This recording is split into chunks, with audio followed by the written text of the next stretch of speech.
O homem é o lobo do próprio homem.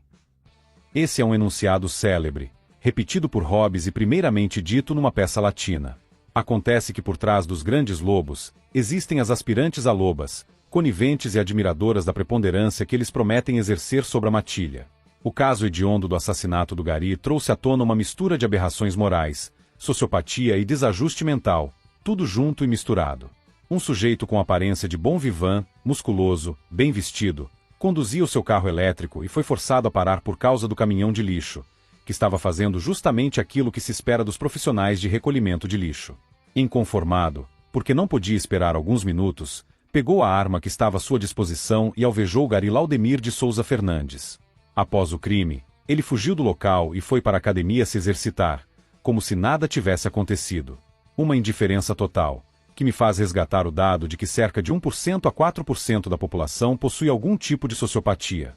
Em outro caso, um indivíduo pertencente a uma facção criminosa fugiu da polícia e usou a própria esposa grávida como escudo para conseguir escapar da prisão.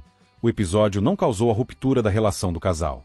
Tratava-se de um disciplina, amando da organização criminosa, que fazia julgamentos e determinava a morte das vítimas, que eram sepultadas em cemitérios clandestinos. Peguemos ainda o acontecido com a mulher dos 60 socos, quando numa discussão acalorada entre os dois pombinhos o namorado partiu para cima da parceira e incessantemente passou a desferir-lhe golpes no rosto. O que se escuta quando se fala do sexo feminino é que as mulheres são muito atenciosas, detalhistas, conseguem pensar em várias coisas ao mesmo tempo. Existe uma multiplicidade de nuances que elas conseguem captar e que para os homens passam em branco. Os especialistas atribuem a elas alta capacidade linguística e de inteligência pessoal. As mulheres então seriam aquelas que conseguem lidar com as pessoas. Aliás, elas próprias se atribuem essas capacidades de leitura de personalidades, exaltando uma pretensa superioridade sobre o outro sexo, objetivo que sintetiza a pauta supremacista do movimento feminista, embora subordinada a interesses revolucionários. Eis a questão: será que elas não conseguem colocar esses dotes sensitivos na hora de selecionar os parceiros, separando os violentos daqueles que não são? Será que as esposas, namoradas e parceiras sentem algum incômodo quando se colocam ao lado de homens desse tipo? Estaríamos errados se cravássemos que sim. Nota-se uma larga tolerância do sexo feminino com desvios de caráter, quando o parceiro comete furtos, roubos, corrupção e mesmo assassinatos. Vira e mexe escutamos que as coitadas sentem um impulso de querer corrigir os mau-caratismos de seus parceiros. Uma grande balela que mascara cumplicidade como se tratasse de boas intenções e purezas ou como se fossem santas querendo corrigir a alma do parceiro e colocá-lo no bom caminho. Dentre todos os tipos femininos, a figura mais desprezível é, de longe, a mulher de vagabundo, e estes se encontram em todas as classes, profissões e portes físicos. O assassino do Gari era parceiro de uma delegada e se utilizou de uma das armas desta para o cometimento do crime. Como se não bastasse, ele veio de outros relacionamentos nos quais havia indícios e denúncias de violência doméstica. Ou seja, a delegada aceitou um homem que carregava consigo um passado duvidoso. Blogs, artigos, reportagens e documentários são enfáticos ao retratar como a questão da violência impacta a sociedade, mais especificamente, como homens violentos são capazes de prejudicar mulheres. Mas o ponto mais importante que merece destaque aqui é o perigo que o perfil violento masculino pode causar contra outros homens. Em primeiro lugar, a violência aqui tratada é a do tipo irracional. Podemos identificá-la quando praticada de maneira independente de justificativas que não o prazer e conforto do próprio agressor. Assim, esses tipos estão sempre preocupados com si próprios, seja qual for a consequência de seus atos, e quando inseridos num contexto de violência contra mulheres, eles servirão de propaganda para a criminalização de todo o sexo masculino. Em segundo plano, é inserida uma noção de corresponsabilidade, como se os homens devessem salvar as mulheres de suas próprias escolhas.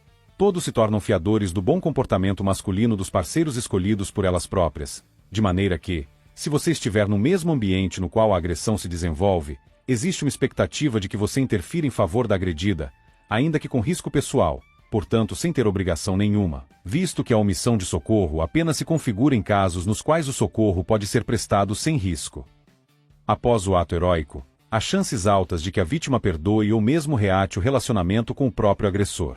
Quando a violência acontece entre o casal, é bom lembrar que ninguém colocou arma na cara da mulher e a forçou a se relacionar com o sujeito. Existe substância por trás do ditado segundo o qual em briga de marido e mulher não se mete a colher. Em terceiro, elas são capazes até de perdoar os cafajestes agressivos, assim isentando o agressor individual, mas mobilizando a comunidade inteira contra os homens em geral. O agressor é perdoado no mesmo instante em que o sexo inteiro é condenado, o criminoso deixa de existir enquanto tal e se converte numa espécie de representante da agressão masculina que paira em todos e que está prestes a desaguar sobre as coitadas se mecanismos repressivos não forem adequadamente dispostos para sua proteção. Já não é apenas um réu, mas um catalisador de pautas cultivadas pelos movimentos sexistas, que ganham fôlego e impulso perante a opinião pública. Muitas mulheres enxergam nos homens violentos um escudo protetivo e se mostram completamente indiferentes quando seus atos violentos são praticados contra terceiros. O homem aparece como um instrumento por meio do qual a mulher exerce poder sobre o mundo. Isso significa que, em se tratando de reprodução e prazer sexual, a mulher prestigiará o agressor. Quando este apresenta condutas antissociais contra terceiros, ela simplesmente pode ignorar, porque não a afeta.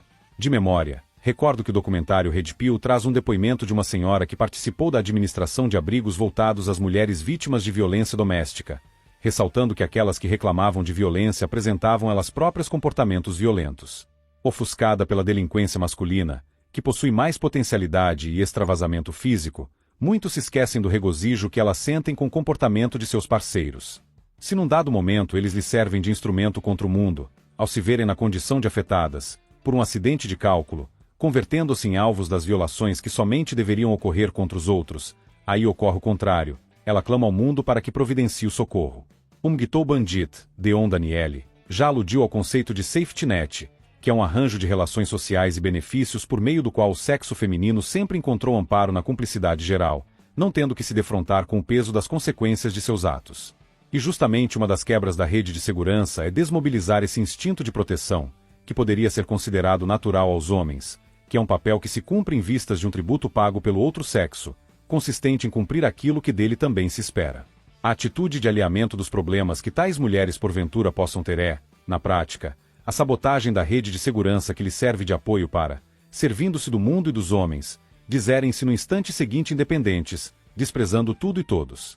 A tendência constante em olhar os conflitos a partir do prisma masculino pode nos conduzir a uma visão mais compassiva, sem razão, quando algum homem é acusado de alguma coisa e suas digitais podem ser encontradas no local em que um desajuste infeliz tenha ocorrido, nos fazendo esquecer que esses tipos, os homens violentos, são os autores dos homicídios que fazem com que mais de 91% dos homens sejam vitimados ano a ano. Os homens violentos não são um perigo maior para elas, as mulheres, do que para os outros, são chimpanzés raivosos que se entregam aos impulsos do momento, principalmente em ambientes nos quais a baixeza predomina. Quando eles comem as suas parceiras, o prazer é só deles, mas quando as espancam, a culpa é de todos. Identificado o perfil masculino que de fato seja violento e racional, é possível isolá-los, evitando assim uma intimidade que poderia acarretar, num longo prazo, problemas maiores, já que é um fator de risco. Em São Paulo, um sujeito tomava cerveja com um casal amigo, quando do nada o homem partiu para cima da mulher com uma faca. Noutro, o marido pensou que um terceiro, que compartilhava da vida do casal, estava tendo um caso com a sua mulher, então ele resolveu investir contra o suposto talarico. A diferença entre tragédia e comédia consiste em que, no primeiro caso, as partes envolvidas fazem de tudo para que as coisas deem certo, embora acabem dando errado, enquanto que na comédia um conjunto de atos desastrados se sucede, mas no final as coisas acabam por se encaminhar num bom sentido. Quando uma mulher de bandido é prejudicada, não há tragédia, pois desde o início tomou gosto pelo caminho ruim, melhor será que as consequências ruins recaiam sobre ela própria e que outros sejam poupados. Observem os perfis dos homens envolvidos nos casos de violência, são justamente aqueles que desprezariam quaisquer noções antifeministas a eles apresentadas e encarariam esse papo como motivo de troça.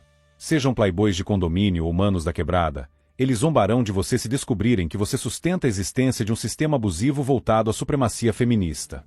São homens? Mudemos o ângulo para enxergá-los por uma perspectiva mais acertada. Em paralelo ao fato de serem homens, eles são a extensão do mau gosto das mulheres que gostam de navegar em águas turbulentas, esquecidas de que toda aventura tem um risco e custo.